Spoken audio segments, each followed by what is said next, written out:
اعوذ باللہ من الشیطان الرجیم بسم اللہ الرحمن الرحیم اللہم افتح علینا حکمتک وانشر علینا رحمتک یا ذا الجلال والاکرام۔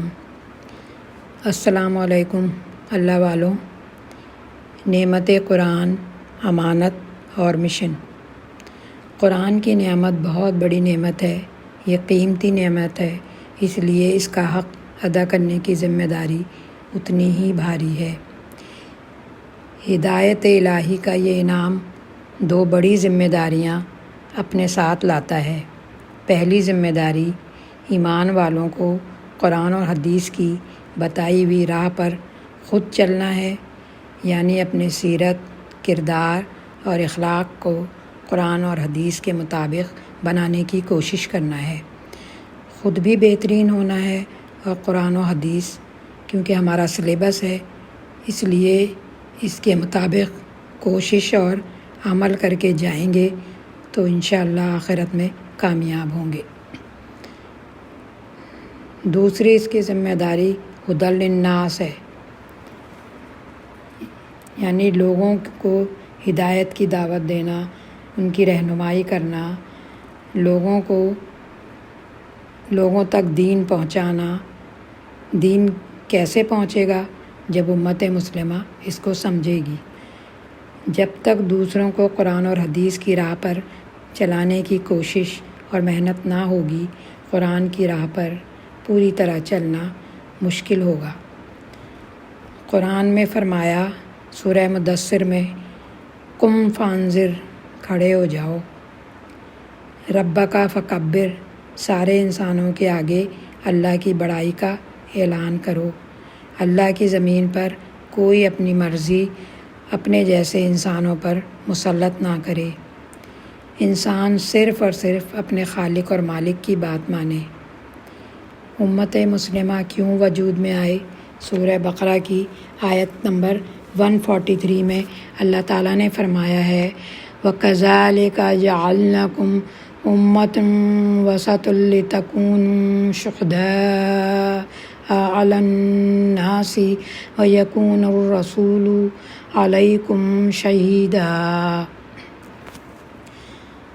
یہ اللہ تعالیٰ فرماتے ہیں کہ تم کو بنایا گیا ہے امت وسط، یعنی درمیانی امت وسط سے مراد درمیان اور عدل و انصاف کے ساتھ چلنے والی امت جو اعتدال پسند ہو۔ امت مسلمہ انبیاء کرام اور بعد میں آنے والے لوگوں کے درمیان ہیں، اس لیے یہ امت وسط کہلاتی ہے۔ آپ صلی اللہ علیہ وسلم کے بعد کوئی نبی، کوئی شریعت نہیں آئے گی۔ حضرت عیسیٰ علیہ السلام بھی آپ صلی اللہ علیہ وسلم کی شریعت پر عمل کریں گے جب وہ دنیا میں آئیں گے۔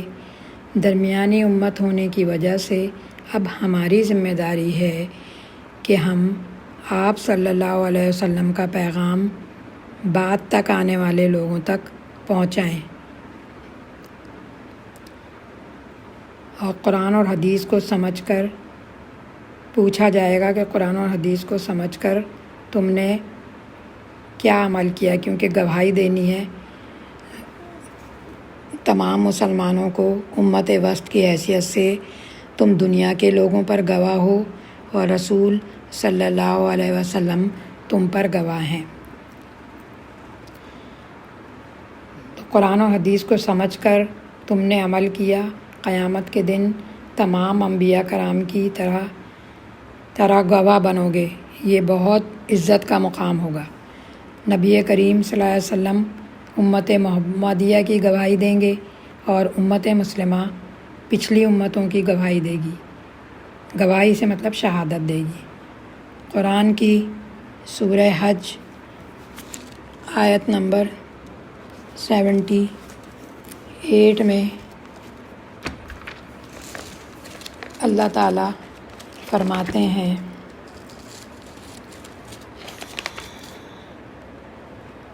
ھذا لیکون الرسول شہیدا علیکم وَتَكُونُوا شُهَدَاءَ عَلَى النَّاسِ۔ اللہ تعالیٰ کہتے ہیں کہ رسول تم پر گواہ ہوں گے اور تم لوگوں پر گواہ ہوگے۔ بخاری، ترمذی، نسائی، ابن ماجہ، مسند احمد کی حدیث میں ہے کہ قیامت کے دن سارے نبی آئیں گے اور ان کی امتوں کو بلایا جائے گا۔ ہر امت سے پوچھا جائے گا کہ اس نبی نے تمہیں اللہ کا پیغام توحید پہنچا دیا تھا؟ تو امتیں انکار کریں گی۔ پھر نبی سے پوچھا جائے گا کہ تم نے توحید کا پیغام پہنچایا تھا؟ تو وہ کہے گا ہاں۔ پوچھا جائے گا اس کی گواہ کون ہے؟ تو ہر نبی کہے گا حضرت محمد صلی اللہ علیہ وسلم اور ان کی امت۔ پھر حضرت محمد صلی اللہ علیہ وسلم اور ان کی امت کو بلایا جائے گا۔ امت سے سوال کیا جائے گا کیا ان پیغمبروں نے تبلیغ کی تھی؟ امت محمدیہ صلی اللہ علیہ وسلم کہے گی ہاں کی تھی۔ پوچھا جائے گا تم کو کیسے معلوم ہوا؟ تو وہ جواب دے گی ہمارے نبی صلی اللہ علیہ وسلم نے ہمیں خبر دی تھی۔ امت محمدیہ صلی اللہ علیہ وسلم کی گواہی کے بعد محمد صلی اللہ علیہ وسلم تشریف لائیں گے اور کہیں گے میری امت نے درست گواہی دی ہے کہ ہر انبیاء نے اپنی اپنی قوم کو دعوت دین دے دی تھی، لیکن ان کی قوم ایمان نہ لائی۔ آپ صلی اللہ علیہ وسلم کی گواہی پر کوئی اعتراض نہیں ہوگا۔ مفسرین اس کی وجہ یہ بتاتے ہیں کہ آج کوئی نبی صلی اللہ علیہ وسلم کے مقام کو مانے نہ مانے، قیامت کے دن سب رسول صلی اللہ علیہ وسلم کے مقام کو مان جائیں گے۔ قرآن کی ایک اور آیت ہے اخرجت للناس تأمرون بالمعروف تنہون عن المنکر۔ تمہیں نکالا گیا ہے اس لیے کہ تم اچھائی اور نیکی کا حکم دو اور برائی سے روکو۔ یعنی تمہیں پیدا کرنے کا مقصد یہ ہے کہ صرف اللہ کی عبادت کرنا ہے اور نیکی کی دعوت دینا ہے اور برائی سے روکنا ہے اور خیر پہنچانے میں اپنا حصہ ڈالنا ہے۔ فاستبقوا الخیرات، نیکیوں میں دوڑ لگانا ہے۔ یہ سورہ بقرہ کی دوڑ لگانا ہے، یعنی نیکیوں میں سبقت لے جانا ہے، سلام میں پہل کرنی ہے، صدقہ کرنا ہے، اذان ہوتے ہی نماز پڑھنا ہے، عیادت اور تعزیت کرنی ہے۔ پھر سورہ بقرہ کی 150 آیت کے اندر آتا ہے فَلَا تَخْشَوْهُمْ وَاخْشَوْنِی، لوگوں سے نہیں ڈرنا حق بات کہنے میں کہ لوگ کیا کہیں گے، ناراض ہو جائیں گے۔ اللہ فرماتا ہے مجھ سے ڈرو۔ یہ قرآن کا مشن ہے، ایمان لانے والوں پر حق اور باطل بتاؤ، شرک اور بدعت سے روکو۔ جب شرک اور بدعت سے روکتے ہیں لوگوں کو تو لوگ کہتے ہیں تم کوئی ٹھیکیدار ہو، چوکیدار ہو جو ہمیں بتا رہے ہو۔ تو یہ آیت کیا کہہ رہی ہے؟ اخرجت للناس تأمرون بالمعروف وتنہون عن المنکر۔ تم کو تو بھیجا ہی اس لیے گیا ہے دنیا میں کہ ساری انسانیت کو صحیح راہ پر ڈالو۔ یہ کوئی آسان کام نہیں ہے، لیکن ایسا مشکل بھی نہیں کہ انسان نہ کر سکے۔ اللہ تعالیٰ رحمان اور رحیم اور حکیم ہے، اس کو معلوم ہے انسان یہ کام کر سکتا ہے۔ ایسی دنیا بنانے کے لیے جہاں صرف اللہ کا حکم چلے، قرآن پر بھی ایمان ضروری ہے، قرآن کا علم بھی ضروری ہے، اور قرآن سے مسلسل رابطہ رکھنا بھی ضروری ہے۔ صبر، استقامت، مسلسل کوشش، قربانی کے ساتھ پرچم اسلام بلند ہوگا۔ سیرت، اخلاق، کردار کو بھی بلند کرنا ہوگا۔ اللہ تعالیٰ نے انسان کو دنیا میں امتحان کے لیے بھیجا۔ یہ دنیا عارضی جگہ ہے۔ ہم جس طرح یہاں عمل کریں گے اسی طرح اللہ تعالیٰ ہمیں بدلہ دیں گے۔ اللہ تعالیٰ چاہتے ہیں کہ انسان صرف اللہ کی عبادت کرے تو اللہ انعام اور نعمتیں دے گا دنیا اور آخرت میں۔ ان کی پریشانیاں اور مشکلات دور کر دے گا، نہ خوف ہوگا نہ غم۔ قرآن پاک کی سورہ بقرہ کی آیت نمبر 112 یعنی 112 آیت میں آتا ہے، بلا من اسلم وجہہ للہ وہو محسن فلہ اجرہ عند ربہ ولا خوف علیہم ولا ہم یحزنون۔ اللہ تعالیٰ فرماتے ہیں کہ جو بھی اپنے آپ کو اللہ کی اطاعت میں دے دے گا اور نیک راستے پر چلے گا اس کے لیے اس کے رب کے پاس اس کا اجر ہے، اور ایسے لوگوں کے لیے کسی خوف یا رنج کا کوئی موقع نہیں۔ یعنی کیوں نہیں، بھلا کیوں نہیں؟ جو شخص بھی اپنے آپ کو اللہ کا فرما بردار بنا لے گا، اپنا رخ اللہ کی طرف کر لے گا اور نیک عمل کرے گا، اس کا اجر اس کے رب کے پاس ہے۔ ایسے لوگوں کو نہ خوف ہوگا اور نہ ہی غم۔ امت مسلمہ کی امت وسط ہونے کی حیثیت سے کیا ذمہ داریاں ہیں کہ دوسروں کو قرآن تجوید سے پڑھنا سکھاؤ، دلوں سے حسد، جھوٹ، چغلی، غیبت نکالو، اچھے اخلاق اپناؤ، قرآن کو ترجمے اور تفسیر سے خود بھی سمجھو اور لوگوں کو بھی سمجھاؤ، اور احکامات کے فائدے اور خیر اور برکت کے بارے میں لوگوں کو بتاؤ۔ اب یہ جو ہم نے ابھی پڑھی آیت نمبر 142 سورہ بقرہ کی، اس آیت میں جو خلوص کے ساتھ اپنے رب کو اللہ کے حوالے کر دے گا، یعنی اللہ پر ایمان لائے، اللہ کی بات مانے، صرف اللہ کو راضی کرنے والے کام کرے، نبی صلی اللہ علیہ وسلم کے طریقے پر زندگی گزارے،